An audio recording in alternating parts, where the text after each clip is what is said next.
Irmãos, vamos então dar início ao estudo de hoje, atendendo a pedidos. Os temas que os irmãos sugeriram, eu converti nesse tema, para ficar mais amplo. E para mim vai ser um desafio grande dar esse estudo aqui, de forma bem aberta e clara, em uma linguagem acessível aos irmãos. Nós vamos falar de um tema extremamente importante e pouco aprofundado em nossas igrejas aí. Vamos abrir a palavra do Senhor em 1ª Epístola de João, capítulo 2, versículo 15. Maturidade e sexualidade.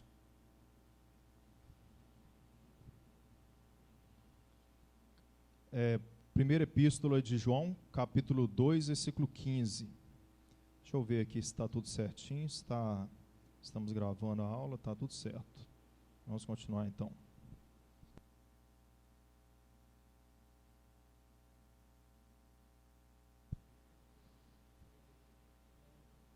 1 João, capítulo 2, versículo 15.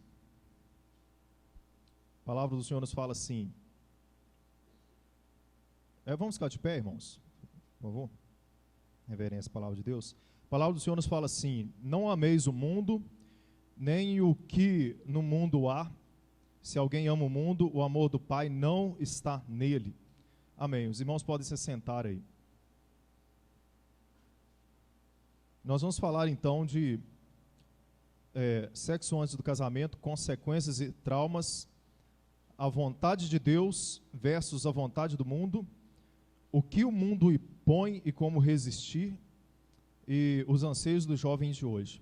Eu creio que não vai dar para abordar todo o assunto, mas se não der, nós teremos a continuação sábado que vem, e talvez no outro sábado, porque é um estudo novo, então não tem bem noção do quanto tempo vai demorar para abordar todo o tema.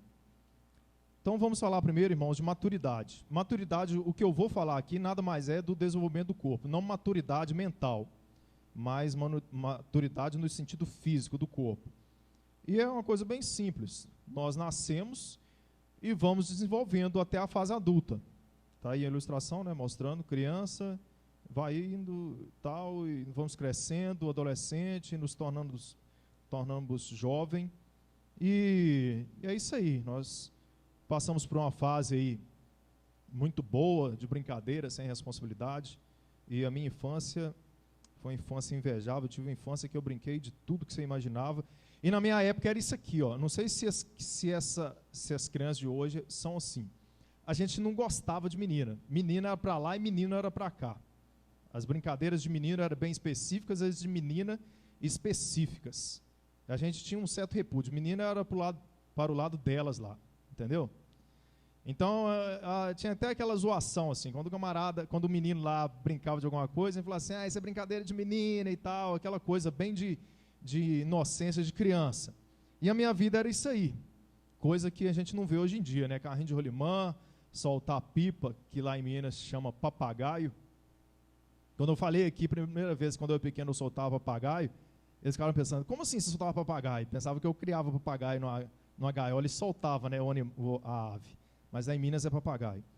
E tudo que você imagina, a gente brincava. Várias vezes eu arranquei a tampa do dedão chutando asfalto. Quem já arrancou a tampa do dedão chutando asfalto aí? Levanta a mão. Então existe isso, a meninada ali, existe isso hoje ainda. Aí quando está quase sarando, o que acontece? Você vai brincar de novo. Aí você chuta do mesmo jeito, você calcula mal, em vez de pegar na bola, você 2 milímetros para baixo, pega o asfalto e arranca de novo, você vai lá com o pé ensanguentado assim para dentro de casa. E é isso aí. Aí, brincar na chuva, quando está quase acabando de chover. A minha infância era isso aí, irmãos. Mas um dia, tá eu lá, já marmanjo, 14 anos de idade, brincando de carrinho de rolimã na rua. Eu era o maior da molecada. Só que nesse dia, foi um dia fatídico, porque nesse belo dia veio alguém descendo a rua. Era uma garota. Eu lembro direitinho, nesse dia eu fiquei com vergonha. Eu saí do carrinho de rolimã e fiquei em pé, despistando ali, como se, não estou brincando não, só estou olhando os meninos brincando aqui. Aí a menina passou, foi, virou a esquina, eu corri para o carrinho de rolimã de novo. Mas eu fiquei com vergonha, 14 anos, alguma coisa estava acontecendo diferente aí, né? Fiquei com vergonha. Também, né, marmanjo lá brincando, eu cresci muito, era magro e alto. Eu fiquei com vergonha, então alguma coisa estava mudando em mim lá, né? Era essa tal de maturidade que eu estou falando aqui. 14 anos. Aí chega 15, 16, já era, não dá para brincar mais de carrinho de rolimã, né? Essa é a maturidade que eu estou falando. Estava eu lá, ó, 14 anos, marmanjo, brincando de carrinho de rolimã na rua. Parei, daquela semana em diante eu já fui parando. Então nós saímos disso aí, ó, dessas brincadeiras de infância para isso aqui, ó.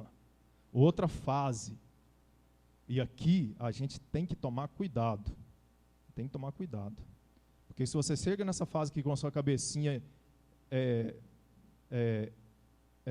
imatura, sem malícia da infância, você pode trazer consequências terríveis para a sua vida inteira. E é isso que nós vamos abordar aqui. O mundo está de uma forma perversa aí. Hoje em dia a coisa está feia e nós precisamos saber como agir.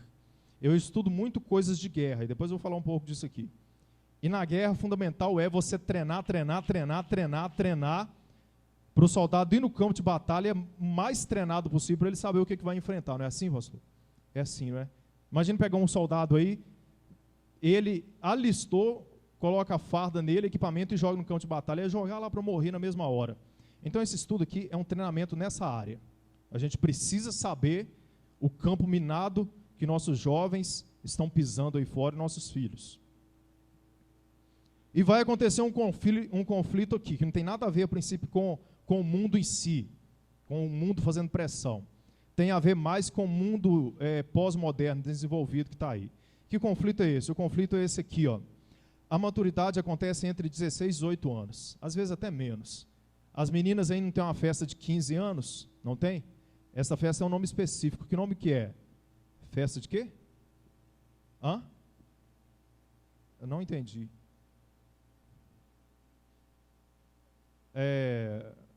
Eu ia falar bodas, é outro nome. É a festa de... Hã? Encerreira? Quinzenheira? Nunca ouvi falar. Eu ia falar outro nome. É um nome assim bem específico dessa festa aí. É quando a menina deixa de ser menina e se torna mulher. Não fala assim, uma coisa assim? É isso aí. 15 anos, é menos do que os 15, 16 que eu estou colocando aqui. É, debutante. Essa palavra aí que eu ia falar. Aí. Não, mas não fala alto, como é que eu vou escutar? Fica aí. Não senta aqui na frente, está com medo, né? A galera do fundo está com medo. Vou perguntar aí atrás. Tá? Quando cai uma pergunta difícil aqui, eu comprei um cabo de microfone, tem 20 metros. Quem senta na beirada, então, e aparece mais, igual o nosso irmão lá, aí é o seguinte, a gente amadurece nessa idade aqui, ó. Mas, nós casamos aí entre 16 e 18 anos hoje? Não? Por que não? A gente não estamos maduros entre 16 e 18, por que nós não casamos nessa idade? O casamento nos tempos bíblicos acontecia nessa idade aí. 16, 18 anos, se você pegar o judeu ortodoxo, eles já fazem um contrato de casamento entre seus filhos e já se casam nessa idade, 16, 18 anos. Está dentro do que Deus planejou para o corpo humano, não é? Não é assim? E se você pensar bem, até uma geração atrás aí de nossos pais, teve muita gente que casou assim, nessa idade aí, é ou não é? Se você pensar, aí você tem uma mãe, um tia, um parente, sendo mulher ou homem, que casou nessa faixa de idade. E hoje, no mundo considerado aí pós-moderno, as pessoas se casam com qual idade? Não tem nem resposta, né? A resposta que pode falar aqui é que com 18 anos é que não é. Se alguém fala assim, a fulana de tal, a menina casou com 16 anos, ou o rapaz casou com 18 anos, a gente já pensa assim, fulano de tal é doido, não é? É doido de se casar nessa idade tão nova, porque tem que se batalhar muito na vida. aí entra nesse tópico de anseios de jovens, mas eu não vou falar aqui. Mas nós precisamos estruturar muito mais a vida hoje, e com 16, 18 anos você não tem estrutura nenhuma. Então está aí, esse primeiro conflito, amadurecemos entre 16 e 18 anos, sem data de casamento prevista. Então, você que já amadureceu e não casou ainda, inclusive eu no caso, estamos vivendo um conflito aí, entendeu? A maré não está tão mansa para o nosso lado. Já não basta esse conflito, agora que o bicho pega. O conflito pior é esse aqui, ó. Virá outro pior ainda.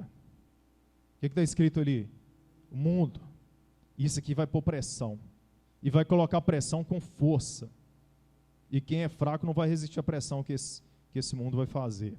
Porque o cara já amadureceu, ele já está lá na sua fase, digamos, reprodutiva. Biologicamente ele foi preparado para isso, mas está batalhando na vida e não sabe se quantos anos vai batalhar ainda. Tem essa pressão biológica, digamos assim, em conflito com o mundo pós-moderno, e o mundo fazendo pressão. Aí, e esse assunto, sexo, um dia vai cruzar seu caminho da seguinte forma. Vai cruzar o seu caminho dessa forma aqui, tá? Se você é novo e não cruzou ainda esse assunto na sua vida, esse assunto vai atravessar a sua vida falando isso aqui, ó. Alguém lá do mundo pode falar alguma coisa parecida, mas é natural. Foi Deus que fez, sempre vem com esse papinho de Deus. Foi Deus que fez, é bom. Não vejo nenhum problema se você confia na pessoa. Entendeu? Vem sempre alguém falando alguma coisa dentro desse assunto aqui, alguém do mundo lá que não se submete à palavra de Deus.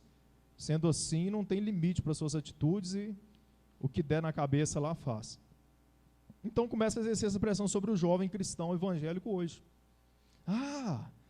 E você, sua namorada? Vocês não fazem, não? E você, seu namorado? Não, você é boba, foi Deus que fez, é bom e tal, não sei o quê. Essa conversa aí. E o mundo vai colocar cada vez mais pressão. E isso é apenas parte do que o mundo vai impor a você. Isso é só uma parte, não vou nem aprofundar em outras coisas aqui, porque são outros temas aí que nós vamos preparar, né? Drogas e tudo, e bebida, e um monte de tema que jovens pediram lá. Vamos tratar só desse assunto hoje. Outro problema vocês colocam em situação de... Outro problema é esse aqui, irmãos. Aqui, ó. Já não basta o conflito interno, já não basta o conflito, a pressão do mundo, vem esse aqui, ó. Vocês colocam em situação de risco com suas atitudes. Que atitudes são essas, pastor? Com quem você anda, você está se colocando em risco, entendeu? Você se coloca em risco. O que você fala, o que você ouve, o que você veste, o que você posta, você está se colocando em situação de risco. Você acha que no campo de batalha um soldado levanta do posto dele e vai dar uma voltinha lá no campo inimigo? Algum soldado faz isso? Não, né? Se fazer, o que vai acontecer com ele? Morre, vai ser abatido. Mas quando o jovem da igreja começa um pouco a se espelhar na coisa do mundo para não ser, entre aspas, careta, você lembra que eu falei aqui do descolado? Vocês lembram do Cris lá? Querendo parecer o descolado, quando ele chegou na maturidade dele? É isso aqui, ó. Começa a se colocar na situação de risco, porque o mundo tem um padrão de vida dele. Se você espelhar algumas coisas, você está chegando perto da área do inimigo. Oi? Pastor, só quer falar no microfone aqui, porque está sendo gravado a aula aqui. Tá bom, pode falar aí.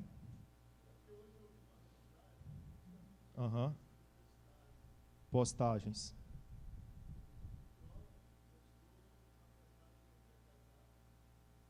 Jovem postou uma cantada para mulher casada. E o cara se sentiu traído e foi lá e matou. Por causa de uma postagem. Tem que tomar muito cuidado. O pastor fez uma observação ali. Mais alguma coisa, pastor? Ele fez uma observação assim, um jovem colocou uma postagem, foi uma cantada para uma mulher casada, o marido viu, se sentiu ofendido e foi lá e matou o cara que postou. Isso é uma observação importante aí. Toma muito cuidado com isso aqui, tá? Muito cuidado mesmo. Você pode se colocar em situação de risco. Você está querendo servir a Deus, está buscando, você está aqui porque eu acredito que você quer algo mais com Deus na sua vida. Não é? Então, se você estiver aqui buscando a Deus e ter atitudes assim, você se coloca em situação de risco. Um exemplo bem forte foi essa do pastor aí. Tome muito cuidado com suas atitudes aí. Tome cuidado com isso aqui, principalmente irmãs. Olha o estilo aí. Não vale você estar em igreja levantando a mão, glorificando a Deus e copiando essas roupinhas aqui não. Entendeu? Você vai ser uma presa fácil aí. Aí. Então, é tomar cuidado mesmo, irmãos. Essas pessoas, elas não têm um padrão moral de vida, não. Entendeu? Aí no mundo, não adianta você pensar que o namoradinho é fiel à namoradinha, que não é. Eu falo com você, no mundo, quando o camarada é fiel à menina, quando é já mais velho e ele se demonstra fiel para os amigos, ele é tido como bobo. Entendeu? No mundo é assim, a lei do mundo funciona assim. Então não adianta a gente querer copiar coisas do mundo, conforme nós lemos. Vamos ler todos juntos aqui? Que está projetado? 1, 2, 3 e... Não ameis o mundo, nem o que o mundo há. Se alguém ama o mundo, o amor do Pai não está nele. Aí, se alguém começa a ter essas atitudes, digamos, na menor das possibilidades, já está começando a amar o que o mundo tem para oferecer. Entendeu? Então não adianta. O crente, ele tem que ter uma identidade, a primeira identidade bate o olho na roupa dele. Não adianta a pessoa vestir esse tipo de roupa e querer ser a mais fiel a Deus em tudo que tem na igreja, nos ensaios, nos cultos, no culto jovem, ler a Bíblia e orar, não adianta, tem alguma coisa errada. Até porque se uma pessoa é assim, o Espírito Santo mesmo vai incomodar essa pessoa que ela está agindo errada em ter esse comportamento, copiando que no mundo oferece. E a palavra fala aí que se alguém copia o mundo, o amor do Pai não está nele. Amém? Alguma dúvida até aqui? Não, né? Tá claro? O microfone aqui não tem 20 metros não, tá? Não chegou nem no pastor ali. Vocês podem ficar tranquilinhos aí atrás. Fazer pergunta difícil, não. Suas atitudes, que eu falei, o que você veste, o que você ouve, fala, posta, com quem você anda, poderá chamar a atenção de um cara aqui, ó. Moto. Você estava dormindo agora, você acordou, né? Moto. Você pode chamar a atenção do moto aí. E o moto não terá nenhuma pena de você, bobinha. Tá? Quem que é moto? Quem descobre? Tem nem ideia, né? Personagem de desenho animado. Quem descobre? Vão, gente. Estão afiados na palavra aí, de desenhos, né? Então vamos ver. De quem você chama atenção quando você começa a copiar o mundo? Observe o que o moto está procurando. Liga, gata. Acho que o moto tá vindo de você. Olha aí. Eu gosto assim, muito cheionas. Eu gosto assim, das bem grandonas. Eu gosto mais, se são carnudas. E ainda mais, se são pançudas. Nossa, gata, você é enorme. Quem é seu amigo? Ou esse aí é o seu traseiro? Você é esperta e nada esbelta. Então você é o Moto. Meu nome é Irado, 2 vezes falado. Tá inspirado, gorducho. Te vejo por aí, gata. Vou te achar fácil, você é tão visível. Mais cheionas. Gostaram do desenho aí, né? Irmãos, o moto ali é uma brincadeira, mas eu estou representando ali o moto, o cara do mundo, o garanhão lá que pega todas, né? Você viu lá o que ele está procurando? Você viu, no ponto de vista do desenho, o que ele está olhando, o que atraiu ele? Foi a menina entre as outras que está com o corpo à vista, que está se aparecendo mais, que não quer bater de irmã, de crentinha no meio das outras, quer ser a popular.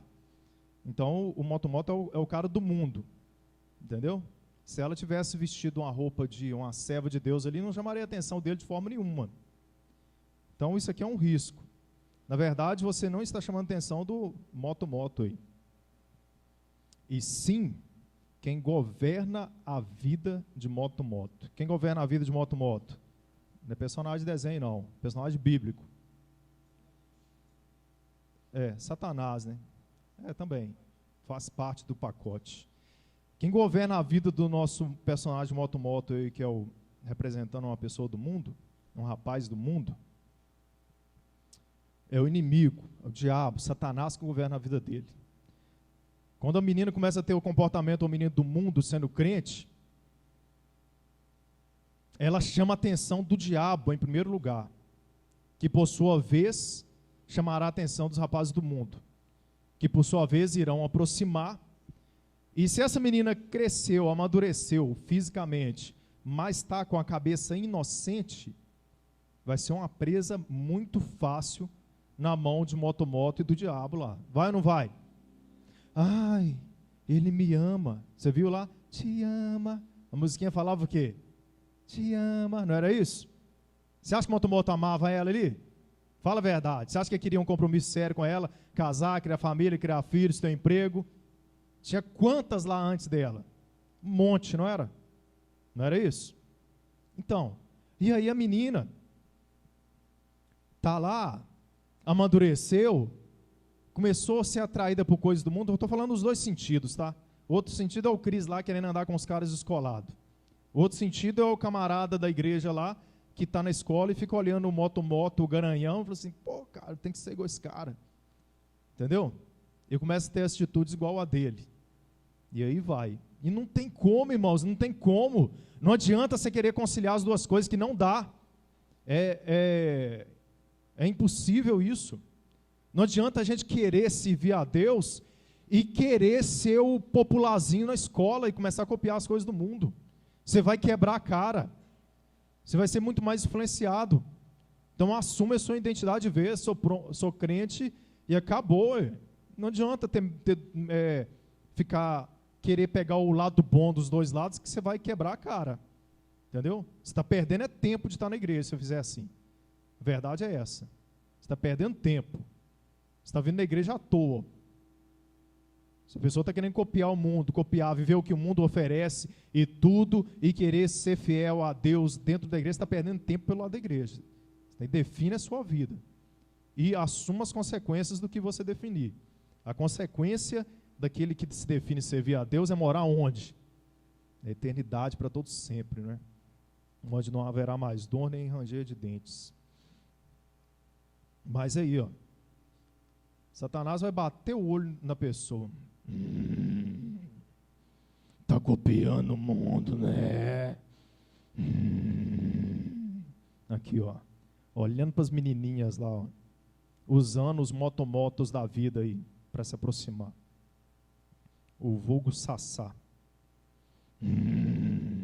Não gosto que me chame de Sassá. E os que não resistem, não têm ciência de todo mundo espiritual agindo por fora, passam a praticar sexo antes do casamento e acabam se afastando das coisas de Deus aí. Se afasta mesmo, esfria. Não adianta, não, vai ser só uma vez e pronto, não adianta, irmão. Vai ser 1, 2, 3 e vai embora. Vai terminar com aquela menina, vai com outra e vai indo e já era. Entendeu? Está aí, ó, o mundo fazendo pressão. Mas qual seria a palavra de Deus em relação ao assunto? Já que aquele questionamento do mundo nos confronta, é natural, foi Deus que fez isso. Quando eu cheguei na minha maturidade lá, nessa fase de idade aqui, eu fui confrontado com esse questionamento mesmo, e fiquei pensando sobre isso. Será que é pecado? Será que não é? Nós que temos uma base bíblica, um pouco, não estou falando muito profunda não, um pouco. Você já tem a consciência, né, pastor? Que é pecado. Mas os jovens que estão crescendo na igreja, chega uma hora que eles são confrontados com aquele questionamento, que ele pode ficar na dúvida. Eu fiquei na dúvida. Teve uma época lá que eu fiquei na dúvida, será que isso é pecado? Será que não é? Alguém já teve dúvida sobre isso aqui? Se é pecado ou não? Ou todo mundo tem certeza plena que é pecado? Quem alguma vez teve dúvida se é pecado ou não, levanta a mão. Ninguém não? Eu fui o único então daqui. Mas eu tive dúvida lá, que o mundo colocou dúvida na minha mente, me questionando, foi Deus que fez assim. Vamos ver o que a palavra de Deus fala em relação a isso. Vontade de Deus versus vontade do mundo. Irmão, se você quer conhecer profundamente a vontade de Deus, é Velho Testamento, tá? Você quer saber como que Deus vê as situações, aprofunda o máximo que você puder no Velho Testamento. É ali que, digamos assim, está o ministério de Deus diretamente com o homem. Então vamos ver o que era a vontade de Deus lá no Velho Testamento. Deuteronômio 22, 23 e 24. Estamos vasculhando um pouco da lei nos tempos bíblicos aí. Olha só o que a palavra diz sobre isso. Se numa cidade um homem se encontrar com uma jovem prometida em casamento, primeira situação, se um homem encontrar com uma jovem prometida em casamento e se deitar com ela, levem os dois à porta daquela cidade e apedrejem-nos até a morte. Era essa a vontade de Deus, hein? Tomar pedrada até morrer, os dois, se foi consentimento dos dois e a jovem era prometida em casamento. Você lembra do judeu ortodoxo que eu falei aqui, que quando, nessa fase de que já os filhos já estão amadurecidos e já se casam? Porque o contrato de casamento já é feito bem antes. Então toda moça, por certo, já tinha o seu contrato de casamento acertado com outra família. Então a palavra de Deus é essa. Se foi consentimento dos dois e a jovem é prometida em casamento, apedrejem os dois. E ponto final. Não era nada brando assim, leva um cordeirinho lá no templo, sacrifica e volta para casa e tudo bem. Não era nada disso. Entendeu? Outra situação, se um homem se encontrar com uma moça, sem compromisso de casamento agora, e a violar, e eles forem descobertos, ele pagará ao pai da moça 50 peças de prata, equivaleria hoje a um carro zero aproximadamente. Terá que se casar com a moça, pois a violou, e jamais poderá divorciar-se dela. Ia sair caro pro cara, hein? Tinha que pagar um valor equivalente a um carro zero, o pai da moça lá, era obrigado a casar e não podia divorciar nunca. Se divorciasse, tomava pedrada para a cabeça fora lá. Vai separar para ver. Então, a vontade de Deus é essa aqui. Entendeu? Você vê que a coisa é bem diferente do que nós vemos no mundo aí, né? Então, nós sabemos agora, ou já sabíamos que é pecado e ponto final. Não tem dessa que, foi Deus que fez, é bom você confiar na pessoa. Conversa para boi dormir, irmão. É Satanás lá soprando na mente do moto para vir falar no pé do seu ouvido, tá? Então é isso aí. Até porque Deus criou duas instituições na terra. Instituições é quando você junta pessoas e determina algumas coisas. Deus instituiu a família quando ele uniu o homem, Adão e Eva, e digamos assim, fez o casamento dos dois, e ele instituiu a igreja dele na terra. Então só para abrir uma observação aqui, isso aqui é tão pesado, digamos assim, é tão grave esse pecado, porque é um pecado que vai contra uma das instituições de Deus, que é a família. Entendeu? Então você vê que a coisa é mais severa. Quando um casalzinho se pega, eles estão cometendo um pecado contra a instituição de Deus, que é a família. Entendeu? Por isso que a coisa é mais severa. Agora que nós sabemos aí qual é a vontade de Deus, sexo antes do casamento, vamos ver aqui algumas consequências e traumas. Eu não vou chegar a entrar na questão de trauma porque vai prolongar muito. Então vou lhe contar algumas conclusões que eu cheguei ao decorrer do tempo, para falar de consequências. Primeiro fato, um dia lá pelos meus 20 e poucos anos, um amigo meu da igreja, tiveram dúvida que é da igreja? Da igreja, amigo meu da igreja, me falou que pegou uma garota. Entendeu o que eu falei quando eu falei a palavra pegou? Entendeu, né? Então, mandou ver. E eu achava que isso se acontecesse com alguém da igreja, Deus iria revelar na hora. Pensei assim, nós está frito, Deus vai revelar na igreja, o pastor vai chamar ele lá na frente e tal, e vai falar que está excluído, é perigoso esse irmão cair morto lá na frente, pegar fogo, buf, e virar fumaça lá na frente da igreja. Não, sério, eu pensava alguma coisa assim. Pensava, pai, que, nossa, pensava que ele seria mais ou menos assim. Não pegar fogo, né? Eu pensava que o camarada ia ser chamado lá na frente, porque Deus revelou que ele fez isso e tal. Aí, para minha surpresa, não aconteceu nada. O cara era, fala baixinho, obreiro! O cara era obreiro na igreja. Irmãos, não aconteceu nada com ele. Deus não revelou. Ele continuou dirigindo louvor na igreja do mesmo jeito. Aí, o que você acha que eu fiz? O que você acha que eu fiz? Olha lá, ó. Parti para o abraço. Já que Deus não revela, vou passar o rodo. Entendeu? Foi bem claro aí? Fiz igual ele. Fiz igual ele. Deus não revela nem nada e tal, ó. Facilidade. Aí fui. Mas eu passei a perceber, irmãos. Passei a entender por que Deus não ia revelar aquilo. Mas passei a perceber de forma amarga que existia consequências para quem vive em pecado. Eu senti isso aqui na pele. E é essa experiência que eu quero mostrar para vocês aqui. Porque quando aquele rapaz falou comigo lá, que pegou a menina e tal, não sei o quê, eu fiquei apreensivo, olhando para ver se aconteceria alguma coisa com ele, se Deus revelaria e tal, e Deus não revelou, não aconteceu nada com ele, ele ficou feliz da vida, falou assim, eu não vou ficar aqui chupando dedo não, vou partir para o abraço também, e não aconteceu nada, Deus não revelou também, entendeu? Eu continuei lá, na igreja, na minha, entendeu? Mas eu passei a ver que tinha consequências. O mundo espiritual, ele funcionava à minha volta e funcionava a todo vapor. Então, vamos ver essas consequências aqui de vivendo em pecado. Nós estamos abordando o pecado, sexo antes do casamento.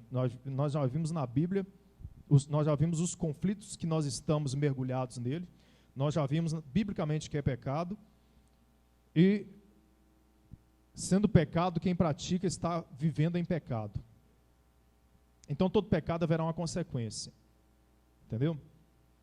Então, vamos compreender aqui como funciona o mundo espiritual no livro de Jó, e a partir daí vamos compreender as consequências do pecado, de viver, da questão de sexo antes de casamento, de viver nesse pecado aí. Então está aqui, irmãos, ilustrações para mostrar a vida de Jó. Está lá Jó, um dos homens mais ricos do seu tempo. Ele seria equiparado a hoje não a um milionário, mas a um bilionário. Um dos homens mais ricos de seu tempo. Rebanhos, ovelhas, e todo tipo de animal que você poderia imaginar lá, de criação, Jó poderia ter. Uma família grande, abençoada, servo de Deus. Ele sacrificava a Deus até pelos pecados de filhos que nem sabia. Camarada invicto. Certo dia, vieram apresentar-se ao Senhor Satanás, também veio com eles. Então está aí, ó, cretino da nossa história. Um dia ele foi, desligar aqui fica melhor, né? Aí. Então a palavra fala aí que certo dia, os anjos do Senhor vieram apresentar-se a Deus e Satanás entrou no meio. O Senhor disse a Satanás, o que está pegando? Satanás respondeu ao Senhor, estava dando um rolê pela terra. Então disse o Senhor a Satanás, reparou meu servo Jó, que não há ninguém na terra como ele, irrepreensível, íntegro, homem que teme a Deus e evita o mal? Será que Jó não tem razão para temer ao Senhor? Respondeu a Satanás. Então ele está meio que querendo pressionar Deus em relação à vida de Jó, né? acaso não puseste uma cerca à volta dele, da família dele e de tudo que ele possui? Tu mesmo tem abençoado tudo que ele faz, de modo que todos os seus rebanhos estão espalhados por toda a terra. Mas estende a tua mão e fere tudo que ele tem, com certeza ele te amaldiçoará. Está lá, Satanás falando com Deus, né? O Senhor disse a Satanás: pois bem, tudo que ele possui está na sua mão, apenas não toque um dedo nele. Jó 1:12. Então Satanás vazou para a terra. Jó não está sabendo de nada, irmãos. Está sabendo de nada. É um mundo espiritual aqui, ó. Você acha que ele foi embora da terra e os demônios todos foram embora da terra? Isso nunca mais aconteceu com ninguém. Com certeza acontece. Se ele vê um servo aí que está sendo servo de Deus, ele pode chegar lá e querer fazer a mesma situação, né? Mas ele veio com tudo para a terra. Então, você sabe o que aconteceu na terra? Quem conhece o livro de Jó aqui, é a história? Levanta a mão aí. A maioria conhece. Então, o que vai acontecer? Certo dia, o mensageiro veio a dizer a Jó: os sabeus, um povo próximo lá, os sabeus atacaram e levaram os bois e os jumentos, e mataram a espada os empregados, e eu fui o único que escapou para lhe contar. Aqui, ó, Jó está aqui, chega a notícia ruim, que os sabeus atacaram o rebanho e mataram os empregados, e só ele escapou. Estando esse ainda falando, veio outro e disse: fogo de Deus caiu do céu e queimou as ovelhas e os servos e os consumiu, e só eu escapei para te trazer a nova. Irmãos, fazer uma observação. Ele disse fogo de Deus, mas o mensageiro interpretou o fogo como fogo de Deus, tá? Não foi Deus que mandou esse fogo, não, vou explicar à frente. Foi o próprio Satanás. Tá lá, ó. Fogo desceu do céu, matou o rebanho, e só ele escapou para trazer a notícia.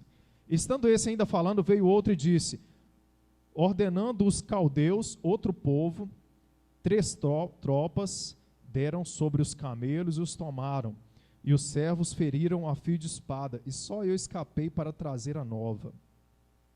Aí, ó, os caldeus vieram, mataram os empregados e levaram o rebanho. Só ele escapou para trazer a Jó a notícia. Continuando a história. Estando esse ainda falando, veio outro e disse: estando seus filhos e tuas filhas comendo e bebendo vinho em casa do teu irmão primogênito, eis que um grande vento sobreveio da além do deserto e deu nos 4 cantos da casa, que caiu sobre os jovens e morreram, e só eu escapei para te trazer a nova. E aí o que aconteceu? Esse vento forte, impetuoso veio, soprou na casa e derrubou. E todos os filhos de Jó e suas filhas morreram. E ele ficou nessa situação. Então Jó se levantou, rasgou o seu manto e rapou sua cabeça. Ele se lançou por terra e adorou. E disse: nu saí do ventre de minha mãe, nu tornarei para lá. O Senhor deu, o Senhor tomou. Bendito seja o nome do Senhor. Em tudo isso Jó não pecou, nem atribuiu a Deus falta alguma. Está lá Jó. Mesmo nessa situação aí, Jó continuou fiel a Deus em suas atitudes.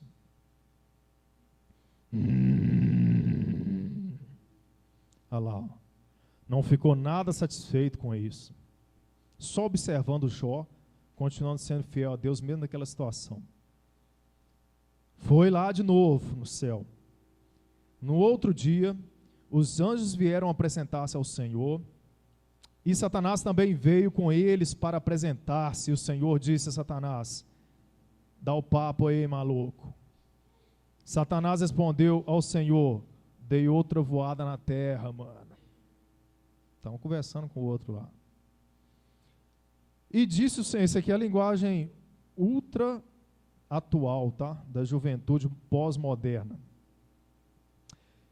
E disse o Senhor a Satanás: observasse meu servo Jó, porque ninguém é na terra semelhante a ele, homem íntegro, reto, temente a Deus, e que se desvia do mal, e que ainda retém a sua sinceridade, havendo-me tu incitado contra ele, para o consumir sem causa, havendo muito excitado contra ele. Você viu com o negócio do fogo do céu lá, de Deus? Porque que aquele fogo não foi Deus que mandou? Foi o diabo que fez aquilo. No papo aqui entre os dois, Deus está falando, ele continua íntegro, mesmo com tudo que você fez com ele. Então, tudo foi ação do diabo. É essa ação do diabo que a gente precisa entender. Nós entramos na história de Jó, não perca o fio da meada, nós entramos na história de Jó para entender como funciona o mundo espiritual e entender como que funciona a consequência do pecado. Mas Jó não estava em pecado, eu vou explicar isso. Jó não estava em pecado aqui, ó, sem causa. Entendeu? Sem causa. Porque houve uma permissão de Deus. Houve uma ordem de Deus para que ele fizesse isso. Por isso que foi sem causa.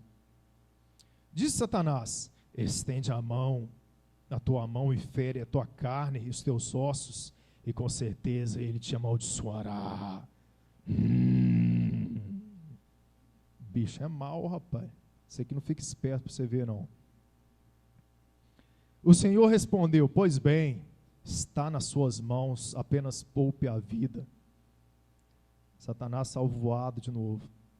Saiu, pois, Satanás na presença do Senhor e afligiu Jó com feridas terríveis, da sola do pé ao alto da cabeça.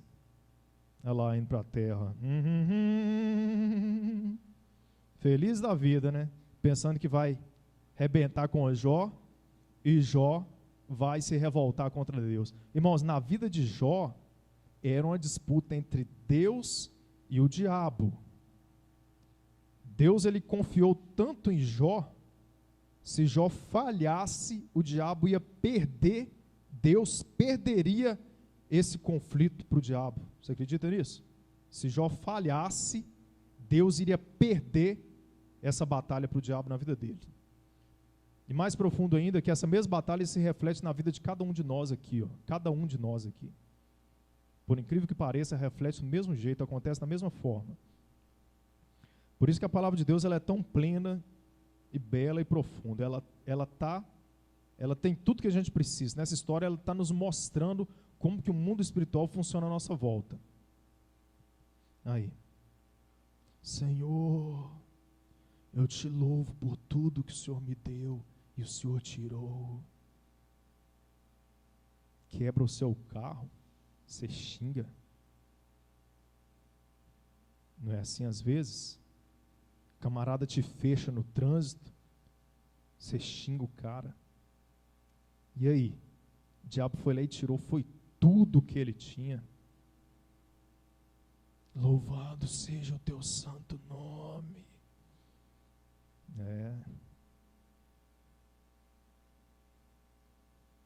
Glórias a Deus que as irmãs vieram. Tem lugar aí, se eu estivesse falando negócio de roupa aqui, tem gente que ia fechar a cara e não voltava na igreja mais. Entendeu? Não volto àquela igreja mais não. O pastor acha que ele é para mandar na minha vida. Eu visto a roupa que eu quero, vai para outra igreja liberal. Pode tudo. Entendeu? Não pode nem tirar a roupa do mundo que a pessoa fica brava. Jó perdeu, foi tudo. Vamos lá a história. E Jó está lá, irmãos, com um caco de telha raspando as feridas. Se ele cantasse bem, tivesse o olhãozinho, ele estava lá igual o Felipe, né? Eu só sei orar.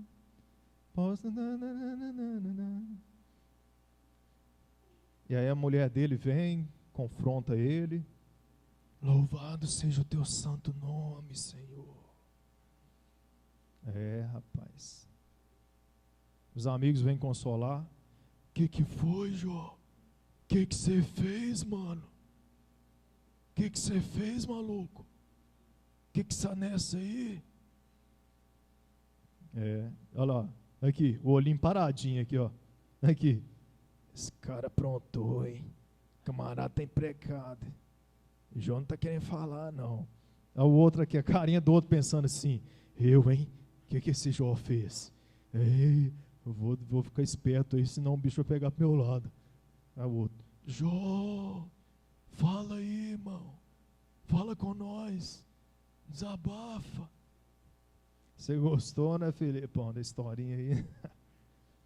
Eu não fiz nada. Tenho sido fiel a Deus.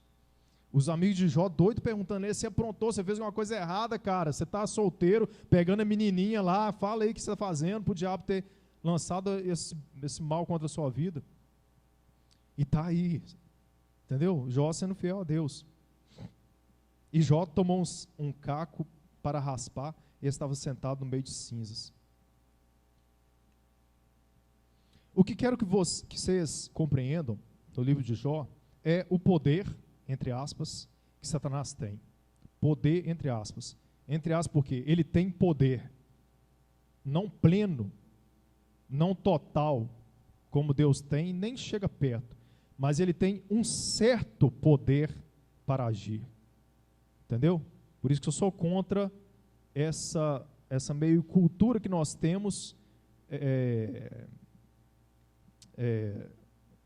essa cultura de vitória plena, como se o diabo já tivesse derrotado e não tivesse poder nenhum, ele não pudesse fazer nada, e está tudo bem, e o pau está quebrando, e só vitória, e nada vai acontecendo, e o mal vai acontecendo. Tem que ficar esperto, irmão. Tem que saber como que o nosso inimigo age. Tem que saber como que ele age ao nosso redor. Entendeu? Para você não cair nas garras dele. Você fica aí só nesse negócio de vitória, vitória, vitória, vitória, e começa a copiar o que o mundo está oferecendo, pensando que é só vitória, daqui a pouco você começa a tomar uma surra do diabo. Como eu tomei.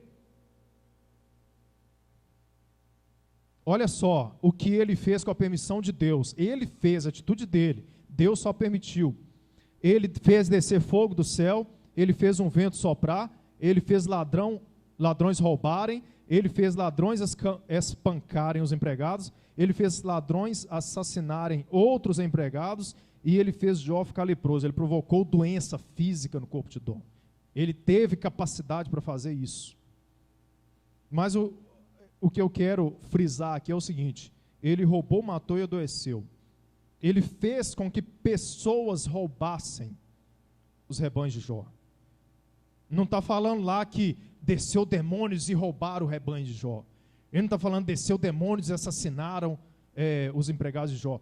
Pessoas foram lá e roubaram o que Jó tinha. Pessoas foram lá e assassinaram os empregados de Jó. Entendeu? Ele usou quem estava na mão dele para provocar aquilo. Por isso que eu falo, toda ação que existe maligna nesse mundo, que você vê, é um reflexo do mundo espiritual agindo por trás daquilo. Ninguém mata e rouba alguém aí à toa. Já existe uma permissão espiritual por trás. E ele adoeceu Jó, agora ele não usou ninguém, foi uma forma direta dele conseguir provocar a doença em Jó. E essa permissão de Deus para demônios agirem na vida de seres humanos pode vir de duas formas. É aqui que a pegada, é aqui que é o pulo do gato, que você tem que compreender, pelo menos aqui você tem que entender hoje. Existem duas formas que demônios podem agir na vida de seres humanos na Terra.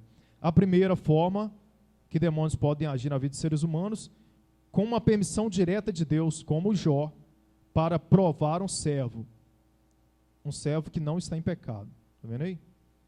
Com a permissão direta de Deus, essa é a primeira forma. A pessoa está invicta, certa, anda direitinho, estuda a Bíblia, ora, anda em santificação, jejum, vem na igreja, tudo certinho. Servo de Deus lá. Pode vir uma ação de demônios na vida dela com uma permissão direta de Deus, para provar essa pessoa como Jó foi provado. Entendeu? Pode vir. Tem crente que passa provação, tá?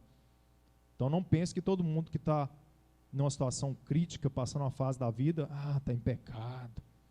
Os amigos de Jó lá pensavam isso dele, alguns amigos. E ele pode vir aqui, roubar, matar e adoecer. Ele pode provocar isso.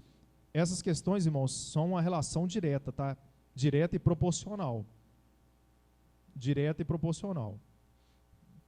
Eu vou explicar no próximo slide aqui o que é isso, direta e proporcional. Então, essa primeira ação de demônios é uma ação direta. Deus permite diretamente, tete a tete com o diabo, lá ele vem e pode provar a pessoa usando aqui, ladrões e assassinos, para matar e roubar.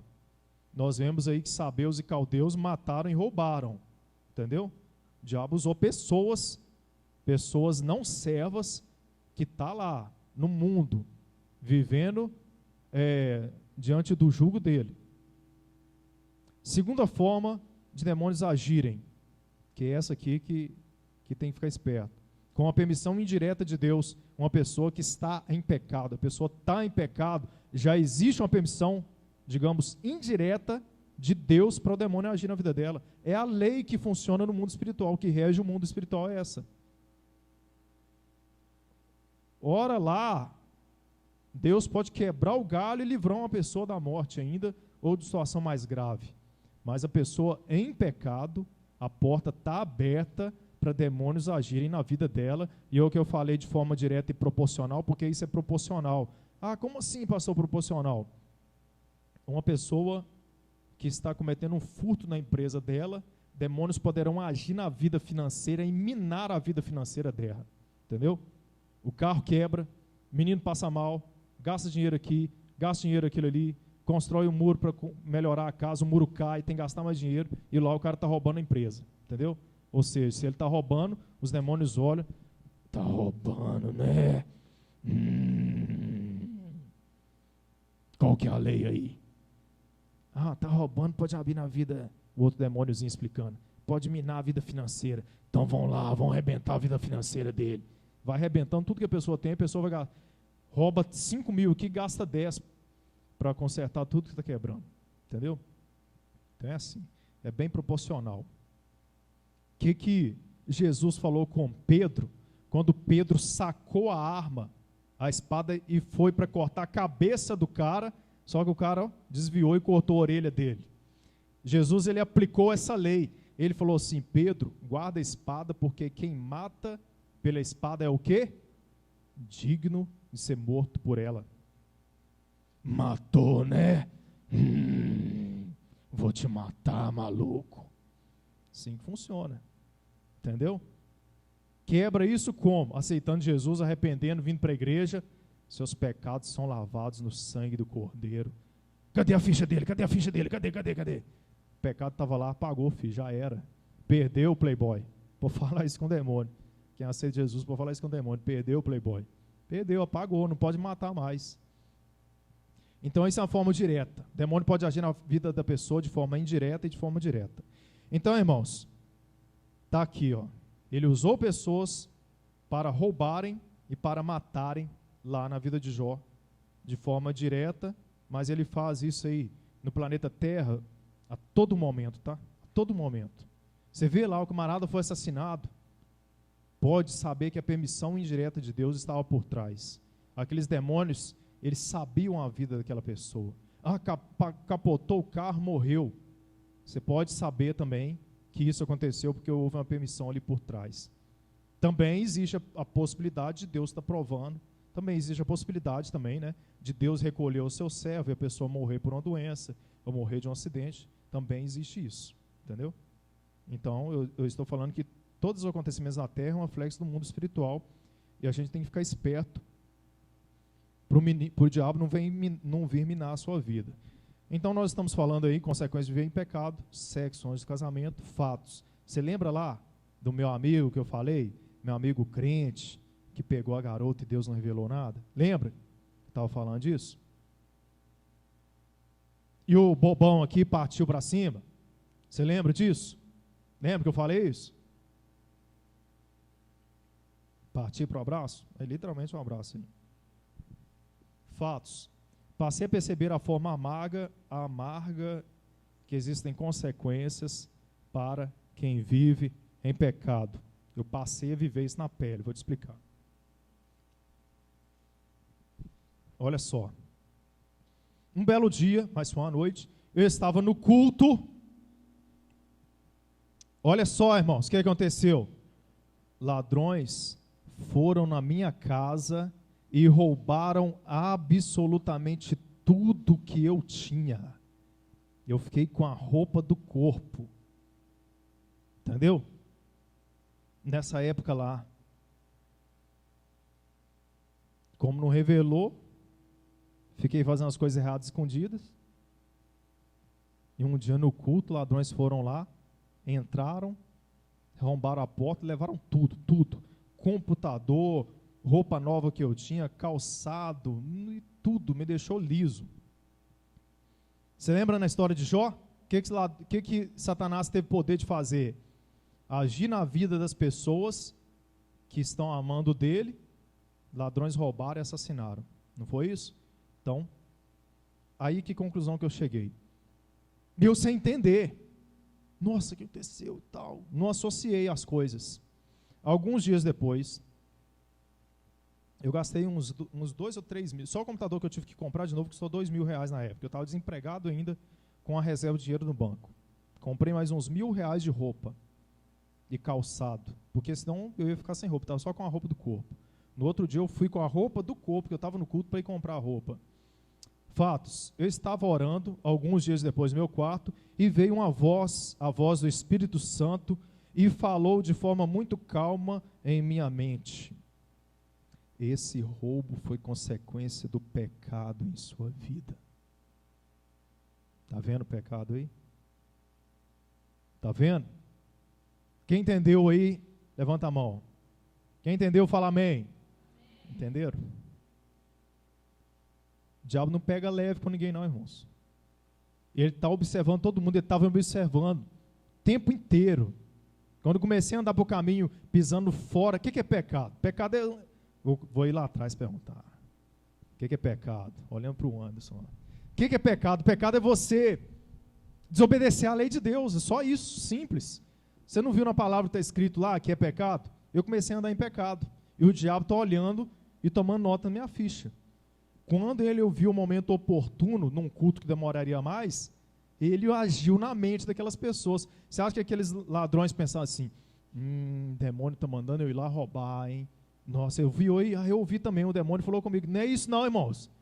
Eles foram lá, ladrões, já que roubam por aí, influenciados malignamente, com a permissão espiritual por trás, foram lá e roubaram tudo que eu tinha. E dias depois, eu orando lá amargamente no meu coração, buscando a Deus, que é isso, Deus? Que prejuízo que é esse? O que eu fiz? Ah, é? O que você fez? Isso é consequência do pecado na sua vida. Continua para ver. Então você fica esperto aí.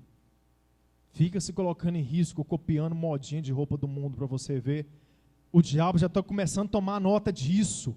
Você pode ter certeza que está. A sua ficha está na mão dele. Vai copiando modinha do mundo para você ver. Seja um está lá olhando, de olho em você. Está querendo ser descolado, né, Felipe? Toma nota, pisa fora para você ver. Está olhando todo mundo. Deus também está e está nos protegendo, né? O vacilo é pisar fora da palavra de Deus. Falar assim para dar uma amenizada, né? Senão o pessoal fica desesperado aí. Nossa, o diabo tem um poder aí que está arrebentando com todo mundo. Então eu aprendi como é que a banda toca. Depois disso eu aprendi. Só que anos mais tarde, eu comecei a namorar uma garota que não era crente. Por ela não ser crente, mas muito bonita, não sou bobo nem nada, né? Tive uma ideia infalível. A ideia que eu tive, vou levar ela para a igreja. Vou levar ela para a igreja. Mas, em pouco tempo, o galo começou a cantar de novo. E eu sempre falava que era a última vez, mas sempre era a última vez, e o galo não parava de cantar. Entenderam? Entenderam, né? Quem entendeu diz amém. Amém, entenderam, né? Tomei aquela surra lá e estou aqui de novo. Você já sabe o que aconteceu, né? Você já sabe. O diabo só ficou observando, tomando nota de tudo. Quando ele viu um momento mais oportuno, eu tive uma consequência. Fiquei doente. E como eu não tinha plano de saúde, gastei por volta de R$2.000 entre exames e consultas e medicamentos. Só uma consulta foi R$200, uma outra foi R$300, um exame que eu fiz foi R$700 e a cirurgia que o médico recomendou custaria R$10.000. Eu tinha 6.000. Falei assim, não vou fazer esse negócio não. Vou sofrer aí, fazer chá do mato, Deus vai me livrar dessa. Eu já sabendo, irmão, tinha consciência já. Não tem ideia de dar uma de bobinho não, já sabia. Vacilei, já era. Então, aí foi o diabo que falou comigo, né? Perdeu, playboy. Então foi isso aí, tomei outra surra. Você lembra aí no livro de Jó o que aconteceu com Jó? Além de roubar e matar, aí ó, Jó 2,7. Então saiu Satanás da presença de Deus e feriu Jó com úlceras malignas, desde a planta do pé até o alto da cabeça. Do mesmo jeito que aconteceu comigo, ele provocou uma doença no meu corpo. Ele teve capacidade de fazer isso. Então vamos abrir o olho. Aí. Sou eu não, tá? Isso é uma imagem só qualquer, mas fiquei esse mulamba aí em cima da cama tomando um monte de remédio até melhorar. Você pensa então, não é possível, esse mané aprendeu. Você pode chegar a essa conclusão aí. Assim que fiquei bom, o galo começou a cantar novamente. Rapaz, o fim disso, eu acho que eu ia morrer. Entendeu? Só que aconteceu a seguinte situação. Então Deus interveio e me deu 2 sonhos. Deus sabia que ia dar essa situação. Eu tive 2 sonhos claros da ação de Deus, do que aconteceria. Um sonho, Deus me mostrava o que iria acontecer em pouquíssimo tempo. E o segundo sonho, Deus me mostrava como seria o meu futuro, se eu continuasse andando por ali. Coloquei o reloginho aqui, que nós já estamos beirando 9h30, tem cantado os louvores, o pastor tem que pregar de novo e a gente tem que ir embora. E a gente continua sábado que vem. A partir daqui, eu vou te contar os 2 sonhos e nós vamos continuar o estudo, porque realmente, se eu for contar tudo, nós vamos ficar aqui mais umas 2 horas para compreender tudo isso. Irmãos, compreenderam? Quem compreendeu, diz amém aí. Entenderam? Abriram os olhos? Já estavam com os olhos abertos, né? É só para ficar atento mesmo e saber que a gente pisa num campo minado se a gente quiser. A gente tem tudo para andar na proteção plena de Deus. Irmãos, eu falo com vocês sinceramente. Depois que eu tomei essa surra, depois de muitos anos compreendendo, observando, sabendo como que a coisa funciona, compreendendo as escrituras, lendo, estudando, vendo o que está acontecendo comigo, vendo o que acontece com outras pessoas, vendo quando eu tenho ciência de um crente, que um amigo que falou alguma coisa, que está andando em pecado, e depois eu vejo as consequências na vida dele, eu passei a andar conforme é a direção de Deus, e hoje eu falo abertamente, o diabo só põe a mão em mim se eu permitir. Ou Deus, de uma forma direta, lá quiser me provar, né? Deus queira que não, pode acontecer também. Mas, se você andar conforme a palavra de Deus, irmãos, é como diz a palavra, 1000 cairão à tua direita, 10.000 à tua esquerda, mas tu não serás atingido. Você anda por aí, você não tem medo, entendeu? Você anda por aí, eu não tenho medo de bala perdida, eu não tenho medo de ser atropelado, de parar minha moto aqui e alguém roubar. Quantas vezes eu parei a moto aqui, alguém falou, não, pastor, não deixa a moto aí, não, ninguém vai roubar a moto, pode deixar aqui, a gente vai fazer uma visita, estão trabalhando para Deus, ninguém vai roubar não, isso aqui tem anjo guardando, filho. O diabo tem moral para vir roubar minha moto, não, só se Deus permitir, né? Pode ter aquela permissão lá por trás, mas eu fico tranquilo se roubar, Deus permitiu de forma direta. Assim como uma vez roubaram a moto de um pastor amigo meu, ele ficou tranquilo, a moto era o instrumento dele trabalhar para Deus e o trabalho dele. 2 semanas depois encontraram a moto numa boca de fumo, a moto estava parada lá, a polícia encontrou a moto. Os bandidos nem sabiam por que eles não deram fim naquela moto, roubaram a moto, encostaram ela lá, entendeu? O anjo ficou guardando a moto na boca de fumo. A polícia recuperou a moto e entregou para ele de volta. Então é isso, irmãos, é aprender a viver conforme a palavra de Deus, evitar essas influências do mundo que estão por aí e seguir em frente com a proteção de Deus efetiva na sua vida. Amém? Nós estaremos aqui sábado que vem, convidaremos mais pessoas, amém, né? Vamos cantar uns louvores aí, Filipão? Com você agora e depois o pastor Gelson.